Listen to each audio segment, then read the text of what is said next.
Welcome to cinematic movies. आज मैं house of the dragon इस वेब सीरीज के लास्ट एपिसोड को एक्सप्लेन करूंगी और इस एपिसोड की कहानी को जानने के लिए मेरे साथ अंत तक बने रहिए। इस एपिसोड की शुरुआत में हम रेनेरिया के बेटे लुसिरिस को देखते हैं जो अपनी माँ से बात करते हुए कहता है कि उसे ड्रिफ्ट मार्ग पर राज नहीं करना क्योंकि उसे लगता है कि वो सब कुछ बर्बाद कर देगा और उसे लगता है कि ड्रिफ्ट मार्ग सर रेमोंड को जाना चाहिए था। और रेनेरा अपने बेटे को समझाती है कि वो भी बहुत घबराई हुई थी जब उसके पिता ने उसे बताया था कि वो उसे अपना उत्तराधिकारी चुनने वाले हैं और तब रेनेरा अपने बेटे की ही उम्र की होती है और वो भी रानी बनने के लिए तैयार नहीं थी, मगर वो जानती थी कि ये उसका कर्तव्य है और समय के साथ उसे ये समझ आ गया कि उसे करना क्या है। और तभी लुसेरिस अपने मॉम से कहता है कि मैं आपकी तरह परफेक्ट नहीं हूँ और रेनेरा अपने बेटे से कहती है कि मेरे पिता ने मेरी मदद की थी और उसी तरह मैं तुम्हारी मदद करूंगी। और तभी सर लॉरेंट वहाँ पर आकर बताते हैं कि राजकुमारी रेनिस आई है आपसे मिलने के लिए और राजकुमारी रेनिस बिना वक्त गवाए रेनेरा और डेमन से कहती है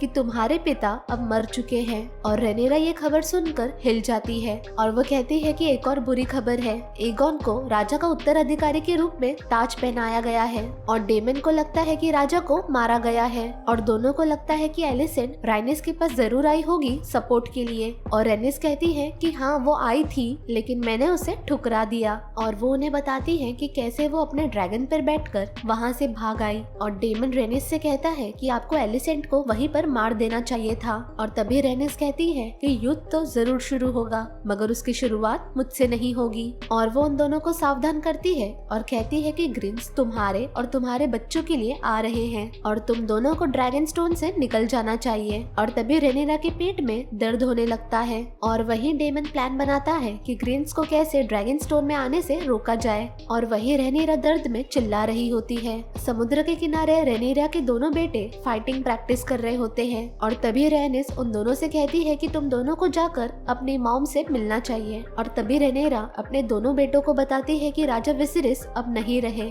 और एगोन को राजा का ताज पहनाया गया है। और रेनेरा अपने बड़े बेटे जेसिरिस को कहती है कि मेरे बाद उत्तराधिकारी तुम बनने वाले हो और इसीलिए मुझसे एडवाइस लिए बिना कुछ भी उल्टा सीधा काम मत करना। और डेमन को बताया जाता है कि लॉर्ड कॉर्लिस का बुखार अब कम हो चुका है मगर लॉर्ड कॉर्लिस है कहाँ पर ये किसी को भी नहीं पता। और डेमन चाहता है कि वो अपने सहयोगी से मदद मांगे लेकिन जेसिरिस ऐसा करने से मना करता है और वो कहता है कि जब तक उनकी माँ कुछ नहीं कहती तब तक वो कुछ भी ना करे। जिसके बाद डेमन जेसिरिस को बाहर लेकर जाता है और नाइट गार्ड के दो लोगों को शपथ लेने के लिए कहता है और कहता है कि रेनेरा को वो अपनी क्वीन माने और जेसिरिस को उसका उत्तराधिकारी। और अगर वो लोग ऐसा नहीं मानते तो उनका काम तमाम करने के लिए वहाँ पर डेमन का ड्रैगन ऑलरेडी होता है। और वही रेनेरा दर्द में तड़प रही होती है मगर वो अपने दासियों से मदद नहीं लेती। और किसी तरह जब रेनेरा अपने बच्चे को जन्म देती है तब उसका बच्चा मरा हुआ पैदा होता है और उसके बाद हमें उसके बच्चे का फ्यूनेरल होता हुआ दिखाया जाता है। और तभी वहाँ पर एरिक कारगिल आता है जिसने रेनिस की मदद की थी वहाँ से भागने में। और फिर हम देख सकते हैं कि उसके हाथ में राजा का ताज होता है और वो रेनेरिया के सामने शपथ लेता है और कहता है कि वो रेनेरिया को क्वीन मानता है। और उसके बाद डेमन वो ताज लेकर अपनी वाइफ रेनेरिया को पहना देता है और उसके बाद सभी लोग रेनेरिया के सामने अपने घुटने टेकते हैं। और उसके बाद रेनेरिया तुरंत chamber of the painted table में पहुंचती है जहां पर उसका स्वागत बिल्कुल एक क्वीन की तरह किया जाता है। और फिर रेनेरिया पूछती है कि आखिर में उनका स्ट्रैटेजी है क्या। और फिर सभी लोग मिलकर ये सोचने लगते हैं कि कौन सा हाउस है जो उनकी तरफ हो सकता है और कौन सा हाउस एलिसेंट की तरफ हो सकता है। और तभी राइनिस से पता चलता है कि लॉर्ड कॉर्लिस ड्रैगन स्टोन पहुंचने वाले हैं और वेलेरी और उनकी सेना कॉर्लिस की बात को मानते हैं और इसीलिए वो लोग जरूर रेनेरिया की मदद करेंगे। और तभी हमें ये भी पता चलता है कि ड्रैगन स्टोन में उनके पास टोटल 13 ड्रैगन्स हैं और जबकि ग्रीन के पास सिर्फ 4 ड्रैगन हैं। और तभी उनकी तरफ एक जहाज आता हुआ नजर आता है और पता चलता है कि ये जहाज किसी और का नहीं बल्कि ऑटो हाई टावर का है जो कि क्वीन एलिसेंट के कहने पर यहाँ पर आया होता है। और वो डेमन से कहता है कि मैं अपना मैसेज सिर्फ राजकुमारी रेनेरिया को ही दूंगा। और तभी रानी रेनेरिया अपने ड्रैगन साइरस पर बैठकर ऑटो हाई टावर के सामने आती है और वो कहती है कि अब मुझे आप क्वीन कहिए। मगर ऑटो से क्लियर करता है कि एगोन को पहले ही राजा बना दिया गया है जो सिर्फ शांति बनाए रखना चाहता है। और एलिसेंट के कहने पर वो रेनेरिया के सामने कुछ शर्तें रखता है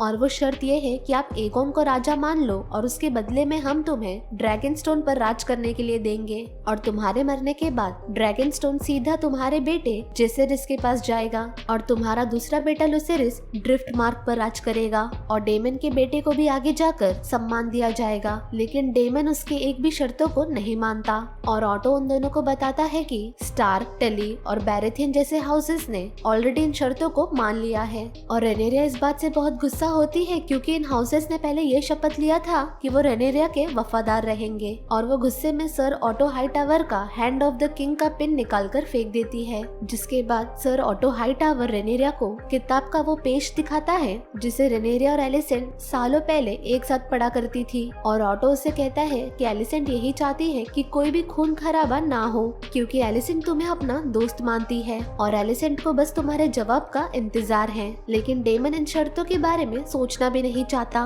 और वहीं पर रेनेरिया कहती है कि वो कल तक सोचकर जरूर बताएगी और वहीं chamber of the painted table में मीटिंग चल रहा होता है और सभी सवालों को सुनकर रेनेरिया उनसे पूछती है कि रानी होने के नाते मेरा क्या कर्तव्य बनता है कि लोगों में शांति और एकता बनी रहे, मगर डेमन तो सिर्फ युद्ध करना चाहता है और वो कहता है कि दुश्मनों ने युद्ध की घोषणा कर दी है और वो अपनी वाइफ से पूछता है कि तुम्हारा इस बारे में क्या कहना है और अकेले में बात करते हुए डेमन रेनेरिया को समझाता है कि तुम हाई टावर के सामने अपने घुटने नहीं टेक सकती और उन्होंने तो तुम्हारा जन्म सिद्ध अधिकार ही चुरा लिया है। मगर रेनेरिया उसे समझाती है कि हमारा कर्तव्य हम जो सोचते हैं उससे कई ज्यादा है और वो उसे पूछती है कि क्या तुम्हें the song of ice and fire के बारे में पता है और उत्तर में आने वाले अंधकार के खिलाफ युद्ध के बारे में वो डेमन से पूछती है और कहती है कि ये मुझे मेरे पिता ने बताया था। लेकिन डेमन गुस्से में रेनेरिया का गला पकड़ लेता है और उससे कहता है कि तुम्हारे पिता कमजोर थे और ये सारे सपने किसी को भी राजा नहीं बनाते, ड्रैगन्स बनाते हैं। और तभी रेनेरिया को समझ आता है कि विसेरिस ने कभी भी इस बारे में अपने भाई को बताया ही नहीं। और फिर कई सालों के बाद रानी राइनेस अपने पति लॉर्ड कॉर्लिस से मिलती है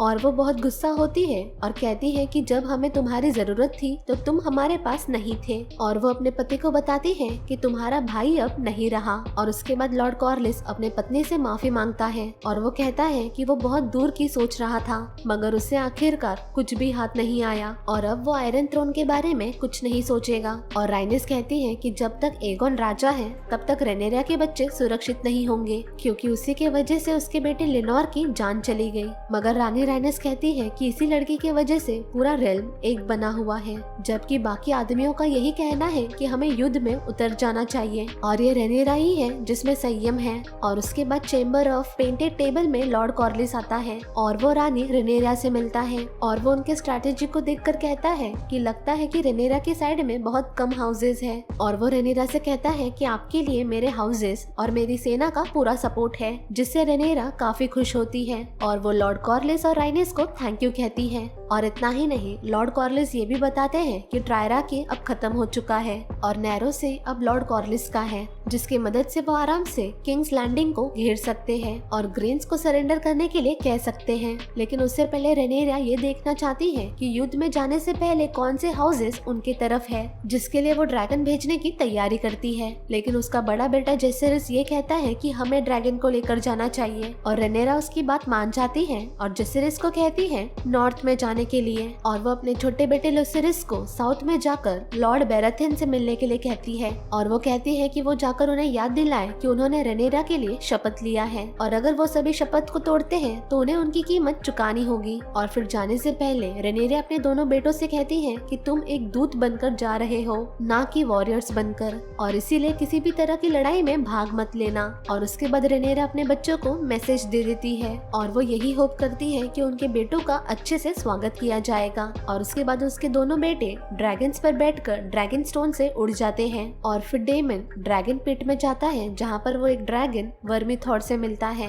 और बर्मोस बराथियन से मिलने के लिए लुसेरियस टॉम एंड पहुँचता है और वहीं पर वो एक दूसरे ड्रैगन को देखता है जो कि कोई और नहीं बल्कि वेगर होता है। और जब लुसेरियस अंदर जाता है तो वो वहाँ पर एमोंट को देखता है जो कि इसी सिलसिले में बोरस बेराथियन से मिलने के लिए आया है और लुसेरियस लॉर्ड बोरस से कहता है कि उसके पास रानी रानी का एक मैसेज है और लॉर्ड बोरिस सोचता है कि राजा की तरफ से भी एक दूत आया है और वो ये समझ नहीं पाता कि आयरन थ्रोन पर रूल कौन करता है, राजा या रानी। और दोनों भाई एक दूसरे को गुस्से में देख रहे होते हैं और एक मास्टर आकर बोरोस के लिए वो संदेश को पढ़ता है और वो ये सुनकर गुस्से में होता है कि रेनेरिया उसका लिया हुआ शपथ उसे याद दिला रही है। और वो लुसिरिस से पूछता है कि अगर मैं तुम्हारी मॉम की मदद करने के लिए मान भी जाता हूँ तो तुम बदले में मेरे कौन से बेटी से शादी करने वाले हो। और लुसिरिस शादी करने से मना कर देता है और कहता है कि मेरी सगाई हो चुकी है, यानी कि लॉर्ड बोरोस को बदले में कुछ भी नहीं मिलने वाला। और इसीलिए वो लुसिरिस को वहाँ से जाने के लिए कहता है, लेकिन एमंड उसे रुकने के लिए कहता है